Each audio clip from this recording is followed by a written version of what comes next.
Hello friends, मैं हूं गौरव। स्वागत करता हूं आप सभी का हमारे यूट्यूब चैनल पांडे एक्सपेरिमेंट में। तो फ्रेंड्स, आज की वीडियो में हम जानेंगे कि आप अपने घर के लिए एक बेस्ट इन्वर्टर का चुनाव कैसे करें, सिलेक्शन कैसे करेंगे।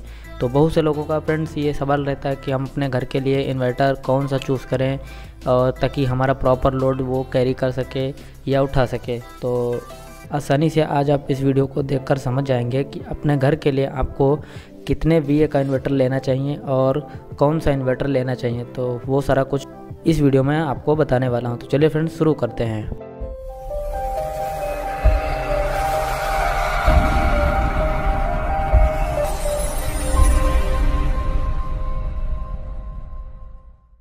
तो फ्रेंड्स, आप जब इन्वर्टर ख़रीदने जाते हैं और कोई भी इन्वर्टर सेलेक्ट करके ले आते हैं और आप जब अपने घर का लोड चलाते हैं तो आपका इन्वर्टर ओवरलोड बताने लगता है। होता क्या है कि आपने जो इन्वर्टर अपने घर के लिए लगाया है उस इन्वर्टर की साइज़ कम रहती है, इन्वर्टर की जो पावर रेटिंग होती है वो कम होती है। क्योंकि होता क्या है, आप अपने घर में जो जनरेटर भी लगवा सकते हो, लेकिन जनरेटर का मेंटेनेंस बहुत ही ज़्यादा होता है और आपका पैसा भी ज़्यादा खर्च होगा, इससे आपका ज़्यादा लॉस होगा।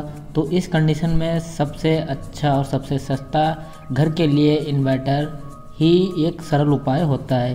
क्योंकि अगर आप जनरेटर लगाते हैं तो मेंटेनेंस के साथ साथ आपका डीजल खर्च भी बहुत ज़्यादा होगा और आप प्रतिदिन का खर्च डीजल कितना करेंगे, इससे आपका पैसा कहीं ज़्यादा खर्च होगा।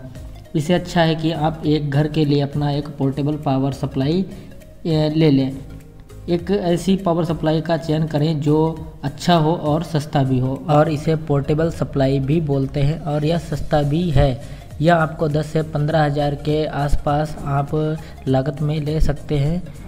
फ्रेंड्स, वीडियो को पूरा देखिएगा तभी आपको विधिवत समझ में आएगा और आप जान सकते हैं कि आपको किस प्रकार का इन्वर्टर लेना है। जब भी आप इन्वर्टर लेने के लिए जाएं तो उससे आपको यह ज़रूर पता होना चाहिए आपके मकान का या घर का लोड कितना है, आप कितनी चीज़ें उस इन्वर्टर पर चलाना चाहते हैं।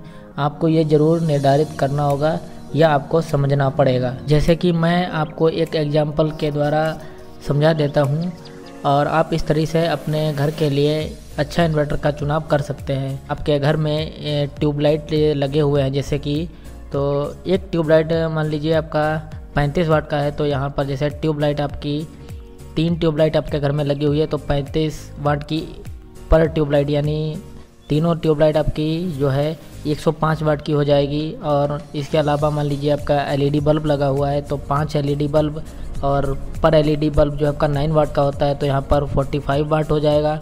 और मान लीजिए आपका घर में फ़ैन लगा हुआ है तो फ़ैन आपके अगर 5 लगे हुए हैं और सभी फ़ैन जो है आपका 70 वाट का है तो यहाँ पर आपका 350 वाट हो जाएगा।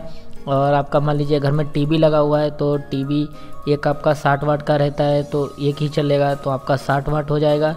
और आपका कंप्यूटर लगभग 70 वाट के आसपास रहता है तो मान लीजिए 70 वाट का आपका जो है कंप्यूटर हो जाएगा। तो इसे अगर हम टोटल करेंगे तो हमारा टोटल जो है लोड निकल कर आएगा, वो आएगा 630 वाट।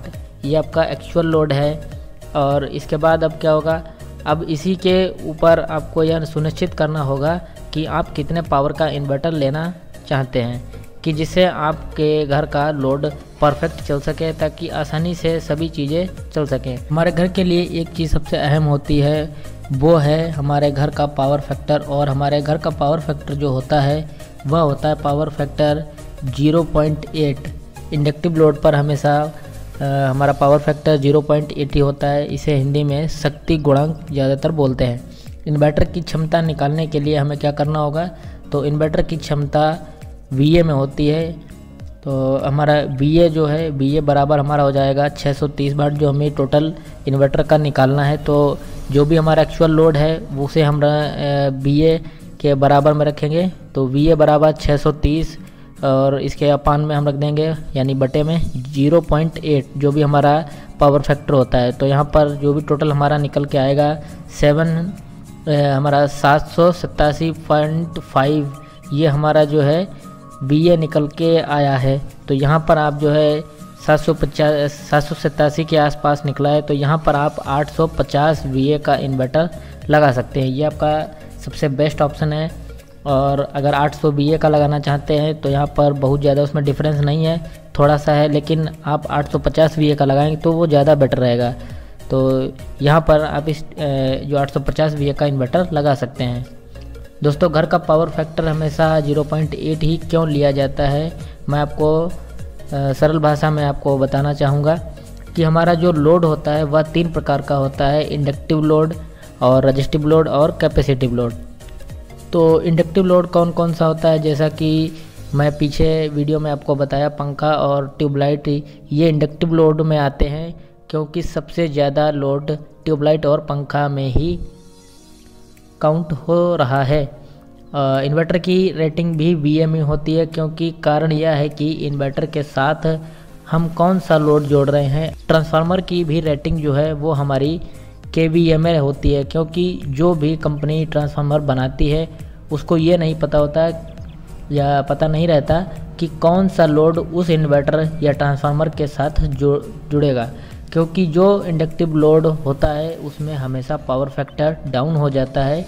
रजिस्टिव और कैपेसिटिव लोड में पावर फैक्टर हमेशा मेंटेन रहता है। दोस्तों, वीडियो अगर आपको पसंद आई हो तो वीडियो को शेयर कीजिएगा, और आपका कोई भी सवाल है तो हमें कमेंट कर दीजिए, और हमारे चैनल को सब्सक्राइब कर लीजिए, साथ ही बेल आइकन को प्रेस कर लिए ताकि हमारी नई वीडियो के जो भी नोटिफिकेशन है वो आप तक पहुंचती रहे सबसे पहले। तो फ्रेंड्स, मिलते हैं किसी नई वीडियो के साथ। जय हिंद, वंदे मातरम।